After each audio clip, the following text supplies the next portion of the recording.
C'était journée de deuil le 1er juillet pour certains joueurs de jeux vidéo, les partisans du format physique, puisque Sony a annoncé qu'à partir du 1er janvier 2028, les jeux sur la galette, sur le disque, c'était fini. Et ça a fait grincer beaucoup de dents. Mais est-ce que ça annonce forcément la fin du jeu vidéo physique au profit du 100% dématérialisé? C'est peut-être pas si simple. On en parle avec vous. Pierre-Xavier Chaumiac de SAS, bonjour. Bonjour. Habitué du plateau de PlaySmart. Techniquement, si on rentre dans les grandes lignes, l'annonce de Sony, qu'est-ce que ça va changer concrètement en 2028 ?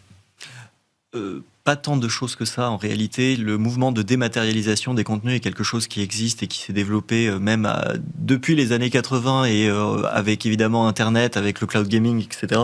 Donc en réalité c'est juste le positionnement d'un acteur majeur qui décide de rejoindre une lignée qui vise à, finalement, pour plein de raisons variées, à faire du tout dématérialisé. C'est bien pour permettre de transférer plus de contenu, c'est bien pour la sécurité des jeux au profit et la mobilité des jeux au profit des utilisateurs qui pourront y accéder un petit peu partout. C'est bien pour des considérations qui peuvent être écologiques, de gains, de confort, de démocratisation de la création. Est-ce qu'on est sûr que ça pour l'écologie, puisqu'il faut quand même télécharger les jeux, il faut les stocker, donc c'est ce qu'on ne va pas avoir chez nous en format physique, il y aura bien un effort fait ailleurs pour stocker toutes ces données. Alors en effet, c'est un débat intéressant. En réalité, créer le support physique, le transporter, le corriger ou le rattraper lorsqu'il y a des bugs ou des dysfonctionnements, il y a un débat et il me semble-t-il on a quand même du mal à s'imaginer que Sony fait ça pour des considérations écologiques. Sur le plan du rapport avec les consommateurs, le fait d'avoir du 100% démat, ça change quand même beaucoup de choses sur, par exemple, la propriété des jeux. On ne sera plus propriétaire des jeux. Oui, tout à fait. C'est là où c'est très inquiétant, c'est-à-dire la tendance contemporaine, notamment lorsqu'on regarde les conditions générales des jeux, indique que lorsque les biens sont intégralement dématérialisés, vous n'en avez aucune propriété ou la possibilité de le revendre après sur un marché d'occasion, et vous n'en avez qu'une licence. Ça a été aggravé ces dernières années avec, on l'a vu avec l'affaire de The Crew, du jeu contre l'UFC Que Choisir. Déjà, c'était une première fois où on vous avait reçu. Il y avait déjà des décisions. Et puis là, récemment, We Stop Killing Games, l'Union européenne positionne quand même plus en faveur des professionnels plutôt que des clients. Avec cette difficulté qui est qu'en effet, non seulement les jeux ne nous appartiennent pas, mais en plus l'éditeur ou les éditeurs ou les plateformes auraient la capacité de pouvoir supprimer de façon plus ou moins discrétionnaire l'accès aux jeux. Et à nouveau... Là, on parle des jeux services, mais là, pour PlayStation, ce serait aussi des jeux, par exemple, narratifs qui se jouent en solo. C'est encore autre chose. C'est à nouveau la même chose, puisque c'est dématérialisé. Ça veut dire que si on coupe l'accès au serveur, on ne pourra plus y accéder ou y jouer. Soit sur la galette, le jeu, en fait, dès lors qu'il est dessus, par exemple, des jeux PlayStation 2 seront encore accessibles pour ceux qui ont les jeux chez eux, par exemple. Exactement. Ce qui est un peu paradoxal, quand même.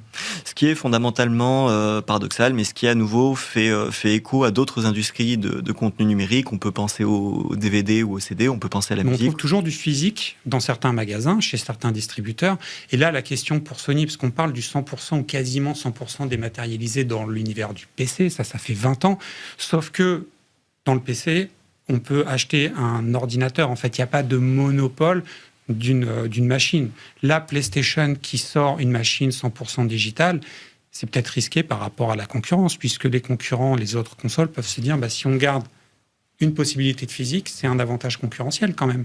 Oui, tout à fait. Et après, ça devient des choix stratégiques, en effet, entre éditeurs, de savoir qu'est-ce qu'ils veulent mettre en avant ou pas.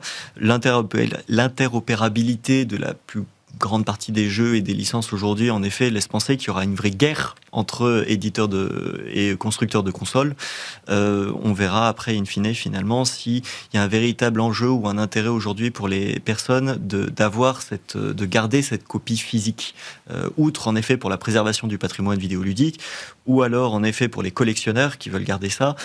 Aujourd'hui, bien évidemment... Ceux qui veulent acheter d'occasion pour payer moins cher. Par exemple, tout à fait. Il y a plein de questions qui s'ouvrent, et notamment donc, sur cette concurrence entre les créateurs de consoles qui vont peut-être, pour certains, se dire grâce au physique, on peut quand même garder une partie du public, car si on regarde les chiffres du CEL, sur les jeux complets, on n'est pas dans une énorme différence, c'est 40-60% et non pas des 80-20% d'acheteurs, parce que quand on compte dans le démat, si on met le jeu portable, forcément, ou les DLC, ça gonfle le score du dématérialisé. Donc ça, c'est un débat qu'on aura peut-être encore la saison prochaine dans PlaySmart.